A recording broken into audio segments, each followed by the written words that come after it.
Assalamualaikum, terima kasih masih di Tony FS bersama kisah dari Acap Saifuddin, rumah besar di tengah perkebunan sawit.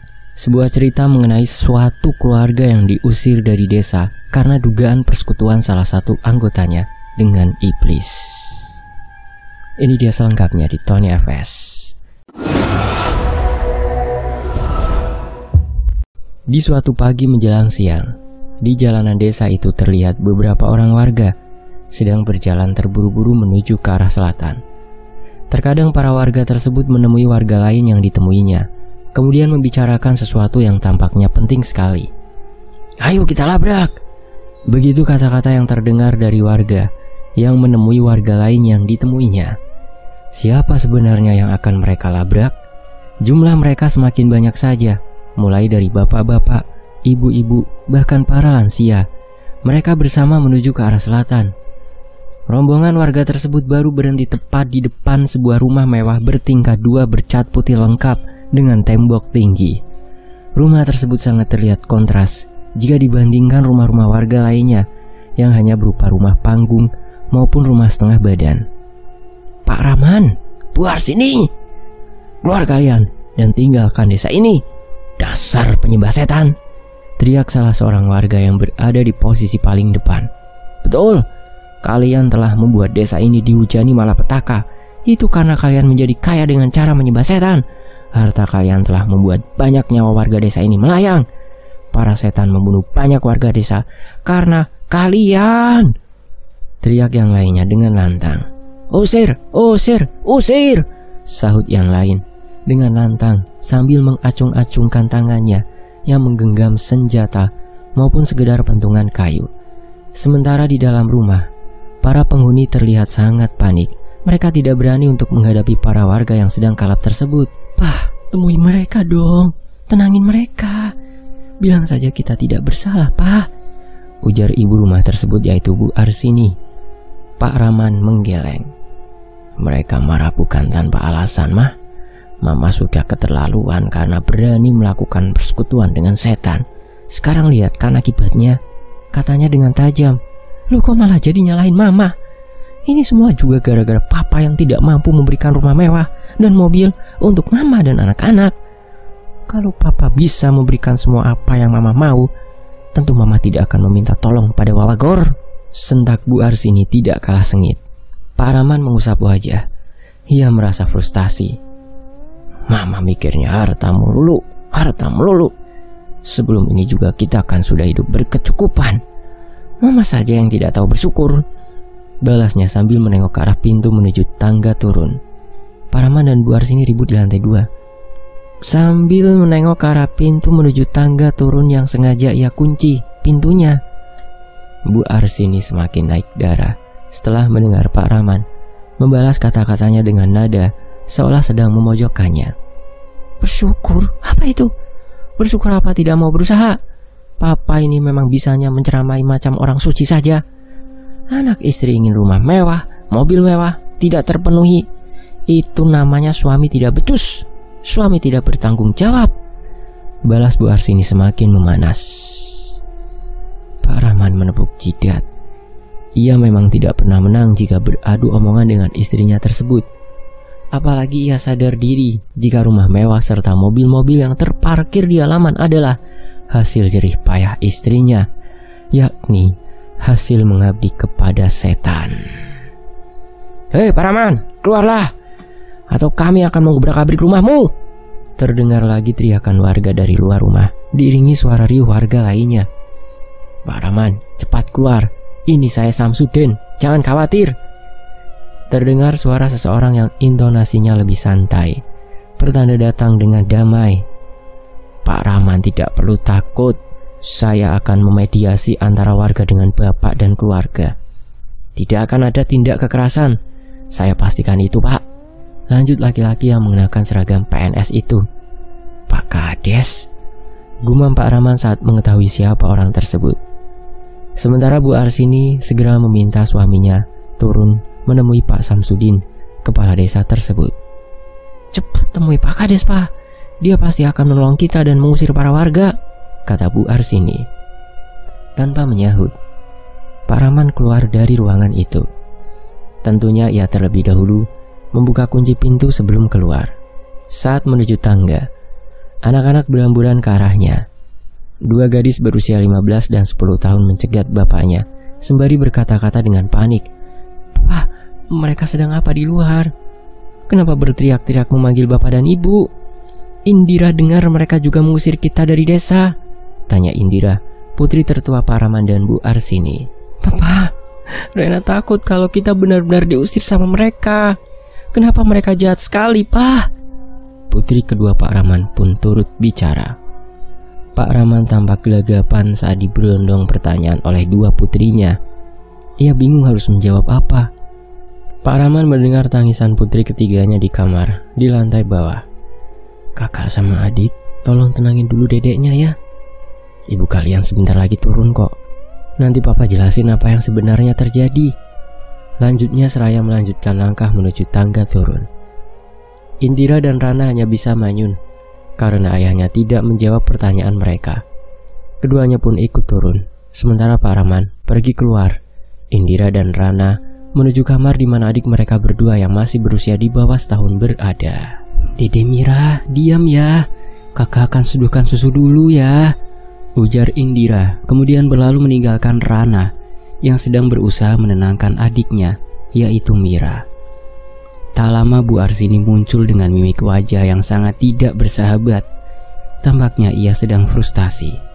Terbukti saat mendengar tangisan anaknya yang masih bayi. Amarahnya lantas meledak. "Bisa diam tidak sih? Bayi kok ikut-ikutan bikin saya marah. Mau mama banting, ha?" sentaknya kepada Mira yang jelas-jelas belum mengerti kata-kata. "Mama, jangan bentak Dede Mira begitu dong. Dede Mira masih bayi, tidak pantas dibentak-bentak." Rana yang merasa apa yang dilakukan ibunya salah, lantas protes. "Diam kamu, anak ingusan tahu apa soal bayi?" bentak Bu Arsini kembali, membuat Rana merengkut ketakutan. Indira tampak muncul membawakan botol dot yang sedianya akan ia berikan kepada Mira. Namun, Bu Arsini malah mengadangnya. "Biarkan dia mati. Mama pusing mendengar tangisannya. Nangis terus. Mati saja sekalian," serapahnya dengan kasar. Indira hanya berdiri mematung. Ia tidak berani membantah perkataan ibunya. Namun hatinya merasa berat untuk membiarkan Mira kelaparan karena dibiarkan terlantar oleh orang yang seharusnya menyayanginya. Sementara itu tangisan Mira semakin keras saja. Bu Arsini yang sedang kalap melayangkan tamparannya ke arah putrinya yang masih bayi itu. "Hentikan itu, Ma, apa-apaan ini? Mau membunuh anak kita? Benar-benar keterlaluan kau." Pak Rahman muncul kemudian menangkap tangan Bu Arsini. "Mulai sekarang kita tinggalkan rumah ini. Hanya kita berempat. Mira akan papa titipkan ke Pak Kades. Ini mendadak papa lakukan setelah melihat mama hendak memukulnya. Ingat, tak ada protes. Ayo, kita pergi cepat," lanjutnya seraya menyeret Bu Arsini. "Papa, Mama, kalian mau kemana?" Indira dan Rana serentak menyusul, sembari memanggil-manggil. Hari itu juga setelah Pak Rahman menemui Pak Samsudin, disepakatilah bahwa Pak Rahman dan keluarganya harus meninggalkan desa. Namun opsi menitipkan Mira kepada Pak Kades merupakan opsi dadakan, akibat Bu Arsini tertangkap basah hendak menganiaya putrinya tersebut. Dengan demikian, pergilah Pak Rahman bersama Bu Arsini, Indira dan Rana dengan menaiki sebuah van berwarna biru, meninggalkan desa dan juga putri bungsunya. Tujuan Pak Rahman tidak lain tidak bukan adalah suatu wilayah yang jauh dari orang banyak. Sementara Pak Samsudin bersama warga memasuki area rumah Pak Rahman untuk mencari keberadaan Mira. Suara tangis bayi tersebut terdengar menyayat hati. Siapa yang tak pilu mendengarnya? Di dalam rumah itu, Pak Samsudin bersama sebagian warga memeriksa rumah tersebut, kemudian terpaku saat mendengar suara kertak-kertak dari dinding rumah tersebut. "Kenapa dindingnya bunyi begini ya, Pak?" ujar salah seorang warga seraya celingukan. Tak lama kemudian, mereka menyaksikan salah satu bidang dinding merekah dengan cepat, menyerpikan pasir bercampur semen dan cat. "Oh tidak, rumah ini akan segera runtuh. Kita harus segera menemukan bayi itu," ucap Pak Samsudin seraya berlari ke arah sumber suara tangisan Mira. Setelah menemukan Mira di salah satu kamar di lantai bawah, Pak Samsudin bersama para warga segera keluar dari rumah Pak Rahman. Suara kertak-kertak tembok rumah Pak Rahman semakin keras terdengar, bahkan semakin ramai, menandakan seluruh tembok akan segera runtuh. Apa yang terjadi dengan rumah ini? Kenapa bisa begini? Ucap seorang warga yang merasa kaget melihat kejadian tersebut. Kertak-kertak tembok rumah Pak Rahman kemudian disusul dengan runtuhnya salah satu bidang tembok, yang selanjutnya tembok lain menyusul. Tiang penyaga yang terhubung dengan fondasi juga turut runtuh, menyisakan tulang-tulang besi yang melengkung bahkan patah. Hanya dalam hitungan menit, rumah mewah bertingkat itu hancur hingga reruntuhan, rata dengan tanah. Semua orang yang menyaksikan kejadian itu merasa sangat kaget. Mereka berulang-ulang mengucap istighfar. Rumah dari hasil bersekutu dengan iblis. Nasib akhirnya ya ternyata begini, hancur dalam sekejap, ucap warga lainnya. Sebaiknya bapak-bapak dan ibu-ibu kembali ke rumah masing-masing. Kejadian ini penting untuk kita jadikan pelajaran. Mari kita pulang, ujar Pak Samsudin lantang. Sementara bayi Mira tengah digendong seorang wanita setengah baya, yang merupakan salah seorang warga yang turut serta melabrak keluarga Pak Rahman. Setelah Pak Samsudin selesai menghimbau warga, seluruh warga yang ada di sana pun pulang, meninggalkan reruntuhan Pak Rahman, sembari membawa banyak sekali pertanyaan di benak. Sementara itu, Pak Rahman mengemudikan van-nya melewati jalur berkelok-kelok dan menanjak di tengah hutan lebat. Semakin jauh melaju, van yang dikemudikannya pun mencapai suatu perkebunan sawit. Perkebunan sawit tersebut tampaknya berbatasan langsung dengan hutan belantara, serta tidak terlihat adanya pemukiman di sekitar perkebunan tersebut. Memasuki perkebunan sawit, Pak Rahman membelokkan mobilnya ke arah kanan, tepat ke jalur yang hanya dapat dilalui satu mobil. Awalnya jalur tersebut beraspal mulus, namun semakin ke dalam, jalur tersebut semakin rusak. Hal itu membuat gusar Bu Arsini dan kedua putrinya. Kita sebenarnya mau kemana sih, Pak? Kok Papa menyetirnya lewatin jalan jelek begini sih? Bu Arsini bertanya dengan gusar. Ke rumah baru, Mah.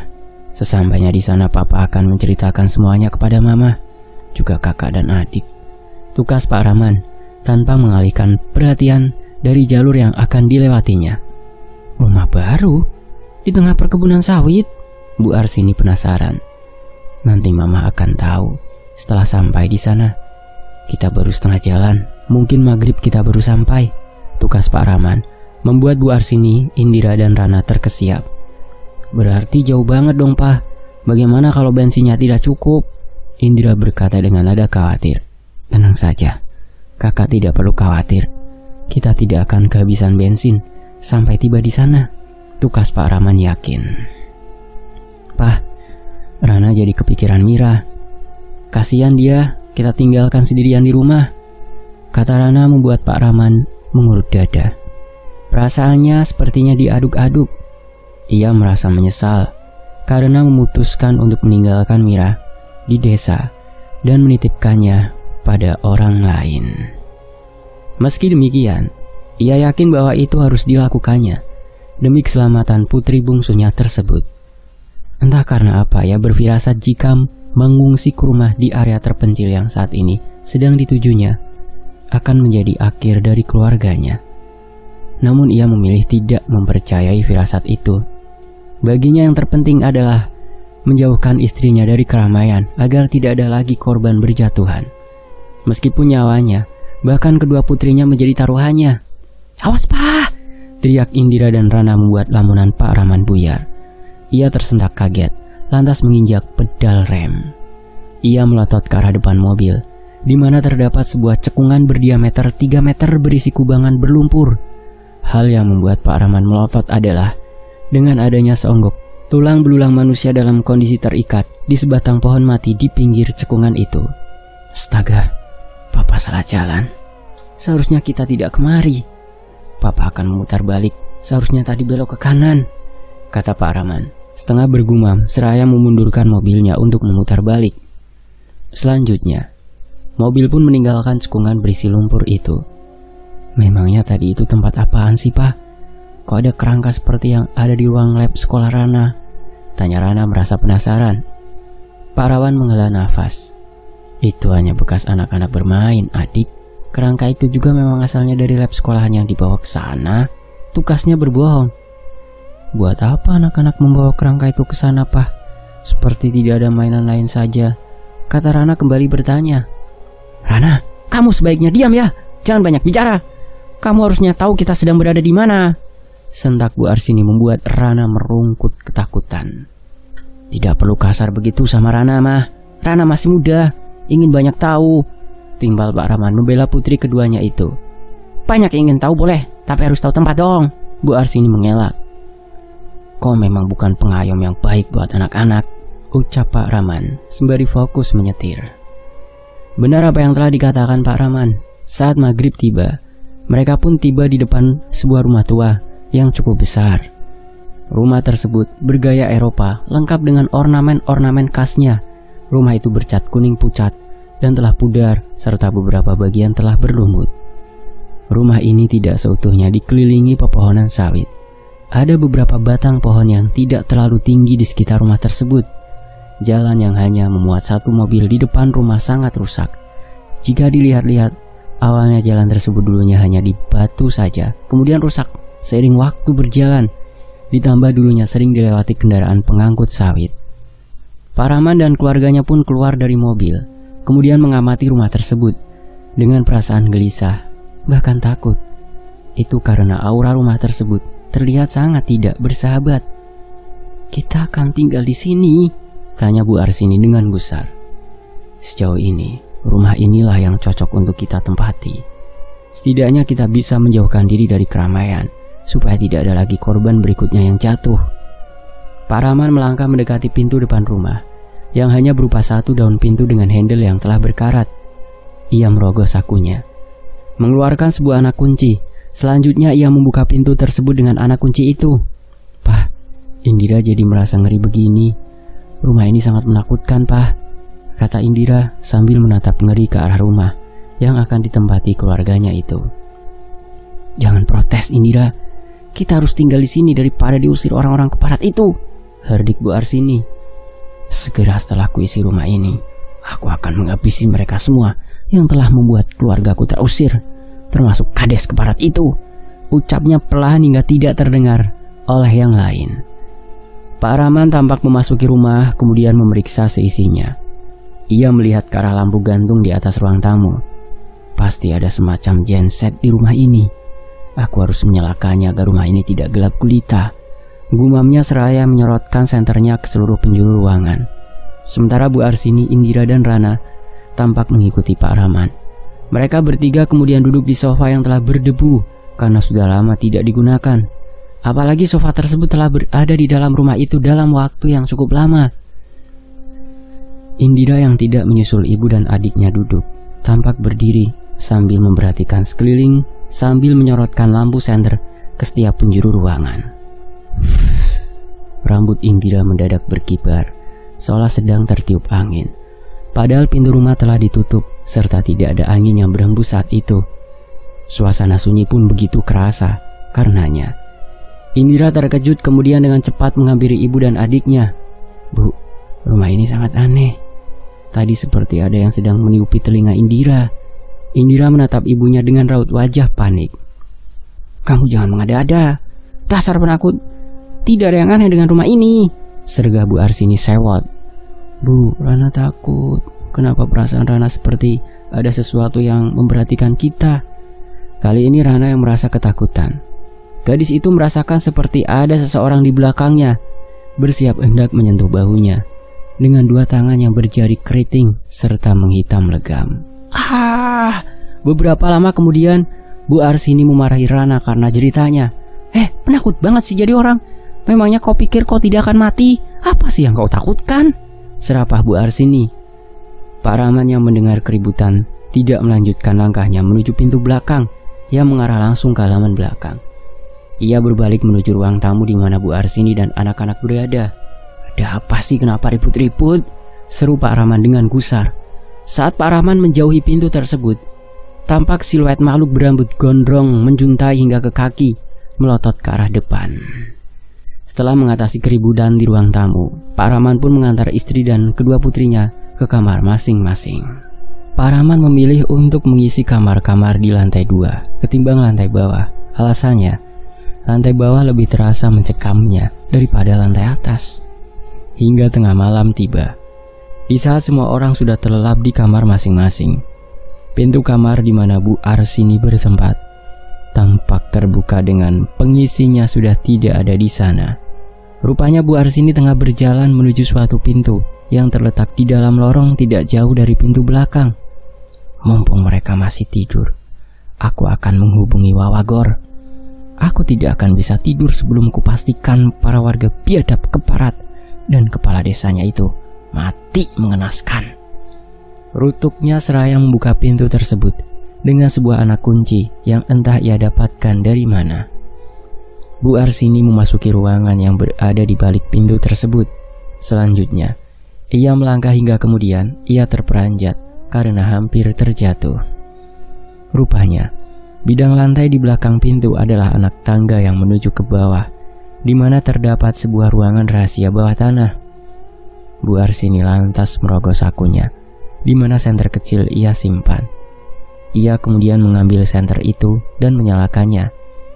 Ia selanjutnya menyoroti tangga yang mengarah turun tersebut. Tangga itu rupanya melingkar hingga ke ruang bawah tanah. Ia kemudian menuruni tangga tersebut perlahan hingga ia pun mencapai lantai ruangan bawah tanah tersebut.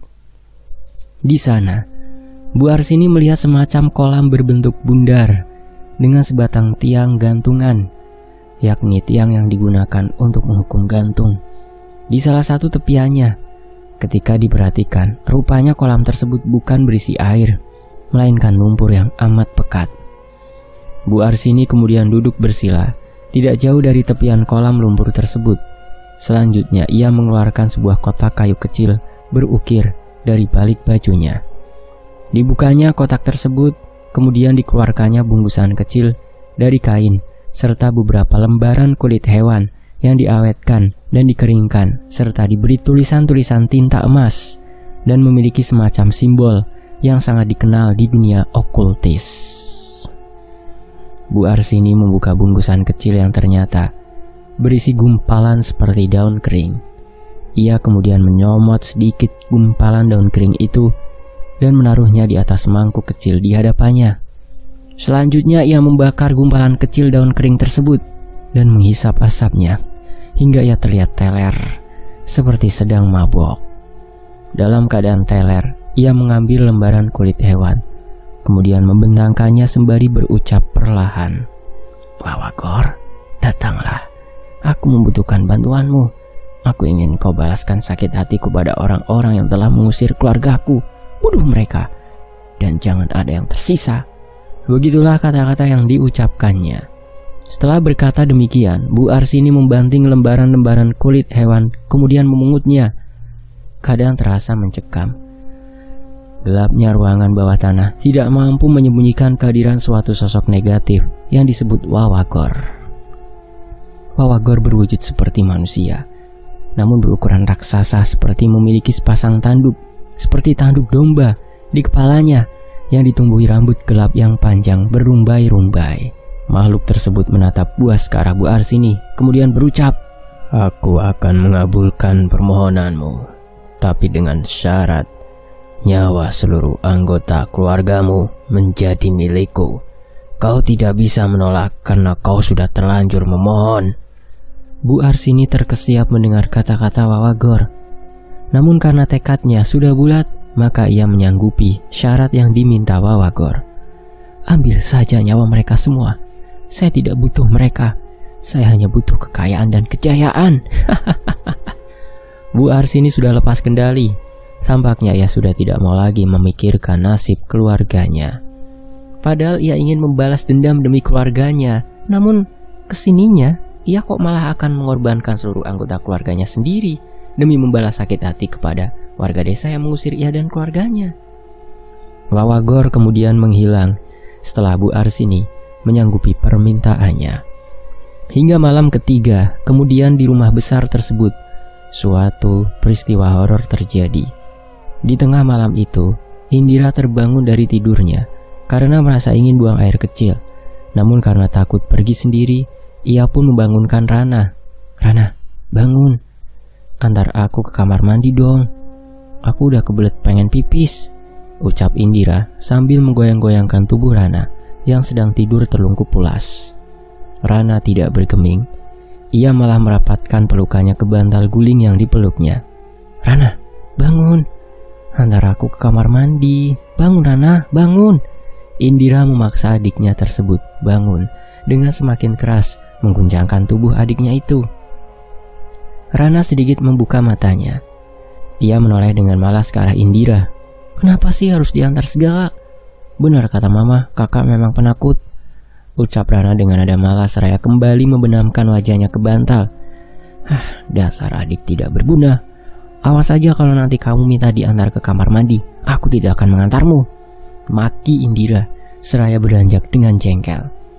Ia pun akhirnya pergi sendiri ke kamar mandi yang terletak di ujung lorong yang melewati kamar kedua orang tuanya. Indira berjalan perlahan di balik keremangan lampu pijar bertenaga surya. Saat ia lewat di depan pintu kamar ibunya, mendadak ia merasa seperti ada sesuatu yang sedang melintas dengan cepat di belakangnya. Indira segera menoleh ke belakang, namun tidak terlihat apapun. Ditambah lagi, satu lampu pijar berkapasitas kecil tidak cukup untuk menerangi lorong tersebut, sehingga apapun yang berada agak jauh dari Indira tidak akan terlihat. Indira buru-buru melangkah menuju kamar mandi, namun suara sesuatu yang melintas di belakangnya kembali terdengar. Indira pun tidak berusaha mencari tahu suara apa itu. Ia meneruskan langkah ke kamar mandi. Saat di dalam kamar mandi, jantung Indira berdegup kencang, terutama saat ia sedang berjongkok di atas WC. Ia merasakan sesuatu sedang merayap di belakangnya.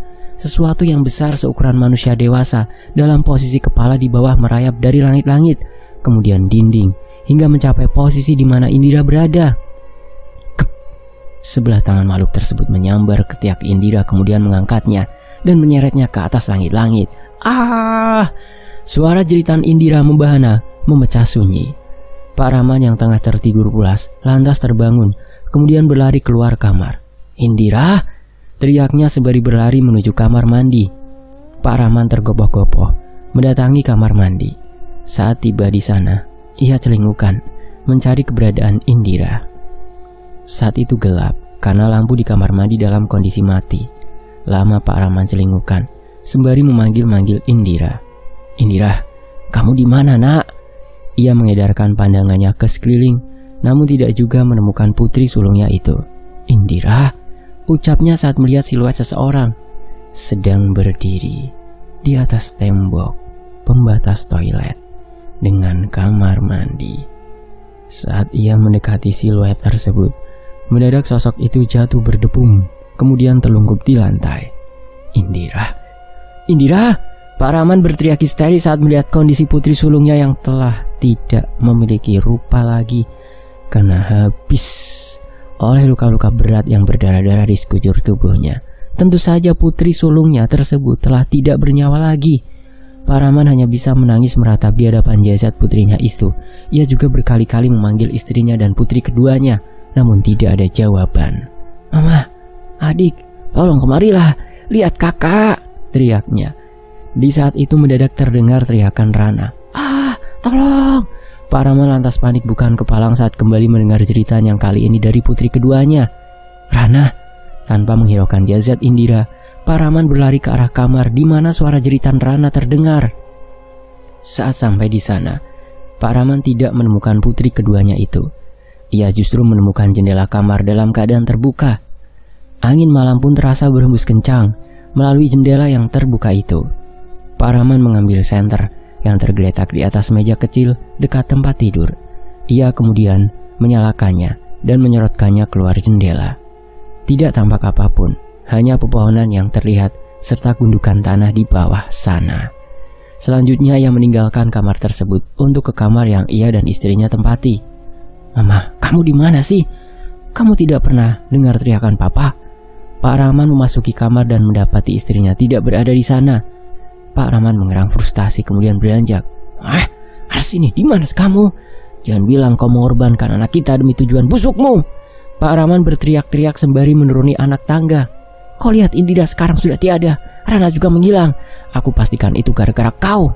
Sesampainya di lantai bawah, Pak Rahman keluar rumah melalui pintu belakang, di mana pintu tersebut sejajar dengan jendela kamar Rana dan Indira. Rana, kamu di mana, Nak? Panggilnya sambil menyorotkan senternya ke segala arah. Selanjutnya ia menyoroti tanah di hadapannya. Tampak sepasang jejak kaki aneh di atasnya. Jejak tersebut mengarah semakin jauh ke timur. Itu terlihat ketika Pak Rahman menelusuri jejak tersebut. Ia menelusurinya karena berharap putrinya tersebut masih hidup sehingga dapat ia selamatkan. Semakin jauh melangkah, Pak Rahman tercengang saat ia mencapai tempat yang sebelumnya pernah ia datangi, yaitu cekungan berisi lumpur dengan kerangka manusia yang terikat di pohon mati. Kah, kah.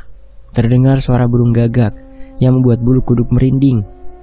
Jejak kaki aneh itu berakhir di sini.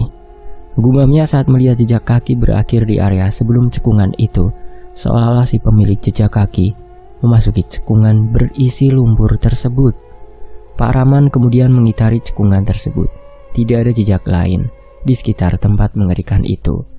Mendadak ia dikejutkan dengan suara langkah seseorang di belakangnya. Saat menoleh, rupanya Bu Arsini yang datang sembari menenteng sebilah golok. Arsini, apa maksudnya ini? Pak Rahman terbelalak melihat kemunculan istrinya dengan aura negatif itu. Awalnya aku berniat mereka semua demi keluarga kita, tapi sekarang aku akan membunuh semuanya, termasuk darah dagingku sendiri, demi diriku saja.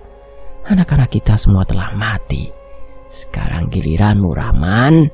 Bu Arsini berkata tanpa tedeng aling-aling sembari mengayun-ayunkan goloknya. Kau sudah gila, Arsini. Kau korbankan semua orang, bahkan keluargamu, demi tujuan sesatmu. Sekarang aku ingin tahu apa yang akan terjadi jika kau mati. Apakah iblis itu akan mengincarku? Jika iya, maka itu tidak masalah. Yang penting dia tidak lagi mengincar orang-orang yang tidak bersalah. Pak Rahman menatap menyalang ke arah Bu Arsini sambil mundur perlahan. Sementara di belakangnya, cekungan berlumpur tengah menganga bersiap menyambutnya. Oh ya? Jadi kau ingin membunuhku sebelum aku membunuhmu? Mimpi kau. Kau tidak akan selamat malam ini. Kau akan segera menyusul dua putri menyedihkanmu itu ke alam baka. Mereka putrimu juga. Sekarang aku tahu kenapa dulu aku sangat tidak ingin menikah denganmu. Kalau saja aku tahu ibuku adalah seorang pengabdi setan, maka aku lebih memilih untuk tidak mematuhinya, kata Pak Rahman sambil menatap waspada ke arah Bu Arsini. Apalagi seandainya aku tahu bahwa kau setali mata uang dengannya, tidak akan ku menikah denganmu. Bu Arsini melotot mendengar kata-kata Pak Rahman. Jadi kau menyesal menikah denganku? Itu pasti gara-gara perempuan bernama Dita. Ibumu pernah bilang kalau perempuan itu bisa merebutmu dariku. Tapi itu tidak masalah. Sekarang karena kau akan mati, katanya sambil berjalan mendekat ke arah Pak Rahman. Yakin? Pak Rahman semakin mundur ke arah cekungan berlumpur itu. Mati kau! Bu Arsini berlari kencang sambil menebaskan goloknya ke arah Pak Rahman. Pak Rahman menghindar, kemudian bergulir ke belakang. Tanpa membuang kesempatan, ia menendang punggung Bu Arsini yang sedang kehilangan keseimbangan menggunakan tapak kakinya. Akibatnya, Bu Arsini terdorong hingga nyungsep ke dalam lumpur di dalam cekungan. Selanjutnya yang terjadi, Bu Arsini tenggelam ke dalam lumpur dalam kondisi kaki di atas. Tampaklah kedua kakinya yang meronta-ronta sebelum akhirnya tenggelam ke dalam lumpur. Pak Rahman hanya bisa menyaksikan dengan pilu akhir kisah dari istrinya tersebut. Ia merasa sedih, namun baginya itu yang harus terjadi. Pak Rahman bersimpuh di hadapan cekungan yang menjadi kuburan mengerikan bagi istrinya. Di satu sisi ia merasa bersalah karena telah menghabisi nyawa istrinya sendiri. Di sisi lain ia juga merasa penasaran, apakah bencana yang melanda desa kampung halamannya berakhir setelah istrinya mati? Setelah beberapa lama terpekur di depan cekungan berlumpur itu, Pak Rahman pun beranjak pergi. Saat itu sang fajar telah menyingsing. Suara kicau burung mulai terdengar ramai bersahutan. Pak Rahman kembali ke rumah besar dan mendapati jasad Indira telah hilang. Ia pun tidak mau ambil pusing. Ia segera mengambil kunci mobil, kemudian mengendarai mobilnya meninggalkan rumah yang belum lama ia tempati itu. Ia mengemudikan mobil semakin jauh ke utara hingga kehabisan bahan bakar. Mobilnya pun mati di jalan kecil yang terletak di kaki bukit. Saat keluar dari mobil, Pak Rahman melihat ke kejauhan dan terlihatlah olehnya sebuah tugu peringatan yang baginya tidak asing. Desa Cikauripan. Jadi jalan kecil ini tembus ke sana, gumamnya. Sekian. Sebuah kisah dari Bang Acep Saipuddin di kisah rumah besar di tengah perkebunan sawit. Sebuah cerita mengenai satu keluarga yang diusir dari desa karena dugaan persekutuan salah satu anggotanya dengan iblis yang berakhir tragis. Tony Apes pamit, mohon maaf kalau ada salah kata. Wassalamualaikum. Alhamdulillah.